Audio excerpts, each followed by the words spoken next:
আপনাকে একটা প্রশ্ন করব, যদি সঠিক আনসার দিতে পারেন আমাদের পক্ষ থেকে পেয়ে যাবেন 25 কেজি চালের বস্তা। আপনি কি আমাদের সাথে খেলতে রাজি আছেন? খেলবো। কনফিডেন্স আছে? আছে। প্রশ্ন করব। করেন। 1971 সালে কত লক্ষ প্রাণের বিনিময়ে আমরা এই স্বাধীন দেশ পেয়েছি? কত লক্ষ? 30 লক্ষ। 30 লক্ষ? 30 লক্ষ। উত্তর ভাই সঠিক হইছে? সঠিক। যুদ্ধের সময় আপনার বয়স কত ছিল? 7-8 বছর। আপনি যুদ্ধ দেখছেন? দেখছি। মুক্তিযুদ্ধ দেখছেন? অবশ্যই দেখছি। মুক্তিযুদ্ধের সাথে খেলাধুলা করছি। খেলাধুলা খেলছেন? কি ক্রিকেট খেলছেন না ফুটবল খেলছেন? ফুটবল ক্রিকেট এর আসলে আটাআটি করছি। 30 লক্ষ প্রাণের বিনিময়ে এবং 2 লক্ষ মা এবং বোনের সম্ভ্রমের বিনিময়ে আমরা এই স্বাধীন দেশ পেয়েছি। সো মুক্তিযোদ্ধাদের প্রতি আমরা আসলে অনেক অনেক কৃতজ্ঞ।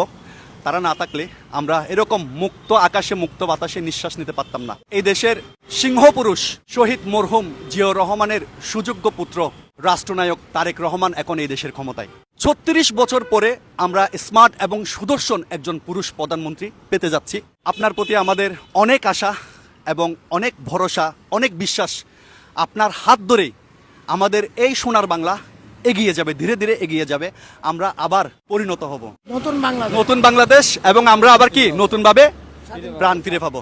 রাষ্ট্রনায়ক তারেক রহমানের জন্য অনেক বেশি দোয়া করব এবং ওনার প্রতি আমরা অনেক বেশি বিশ্বাস যে উনি ওনার শক্ত হাতে এই দেশ শাসন করবে এবং আমরা যেন ভালোভাবে বাঁচতে পারি। বিশেষ করে আমরা যারা সাধারণ মানুষ আছে, আমরা যেন অন্ন, বস্ত্র, বাসস্থান, শিক্ষা, চিকিৎসা এই মৌলিক চাহিদাগুলো যেন আমরা পরিপূর্ণ করতে পারি।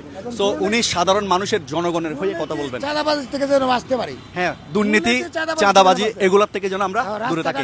সো নতুন রাষ্ট্রনায়কের জন্য অনেক অনেক শুভকামনা থাকবে। আপনার হাত ধরে আমাদের এই সোনার বাংলা এগিয়ে যাবে। চাচা, আপনার বাড়ি কোথায়? ব্রাহ্মণবাড়িয়া। ব্রাহ্মণবাড়িয়া। ওইখানে তো মারামারি হয় অনেক। অবশ্যই। মারামারির টালায় চলে আসতেন নাকি? অবশ্যই। হ্যাঁ, মারামারির টালায় চলে আসতেন চট্টগ্রামে? জি জি। এখানে কই থাকেন? বাংলা বাজার। বাংলা বাজার, শেরশাহ বাংলা বাজার। আচ্ছা চাচা, তো আমাদের প্রশ্নের সঠিক আনসার দিয়ে দিয়েছে, তাই না? তাহলে আমরা ওনাকে ওনার উপহারটা দিয়ে দিই। এই যে 25 কেজি চালের বস্তা, আপনার ফ্যামিলিতে মেম্বার কয়জন? 6 জন আল্লাহর রহমতে। রোজার মাসটা যাবে? এক মাস যাবে এটা? যাবেন না গেলে সমস্যা নাই আল্লাহর রহমতে। 3 বেলা মনে হয় ভাত খান না? অবশ্যই আল্লাহ। তাহলে আমরা ওনাকে এটা বুঝিয়ে দিই। খুশি হয়েছেন আপনি? আলহামদুলিল্লাহ। সত্যি খুশি হয়েছেন? আলহামদুলিল্লাহ। এই মানবিক কাজগুলো কি চলবে? অবশ্যই চলবে ইনশাআল্লাহ। চলতে থাকবে? সো আপনিও দোয়া করবেন, এই দেশের জন্য দোয়া করবেন, এই দেশের মানুষদের জন্য দোয়া করবেন এবং নতুন রাষ্ট্রনায়কের জন্য দোয়া করবেন।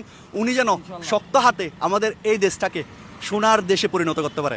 যারা যারা আমাদের দেশকে ভালোবাসেন দয়া করে ভিডিওটা একটু শেয়ার করে দিবেন। যে যেখান থেকে এতক্ষণ ধরে ধৈর্য ধরে আমাদের ভিডিওটা দেখছেন সবার প্রতি অনেক অনেক কৃতজ্ঞতা এবং ধন্যবাদ জানাচ্ছি।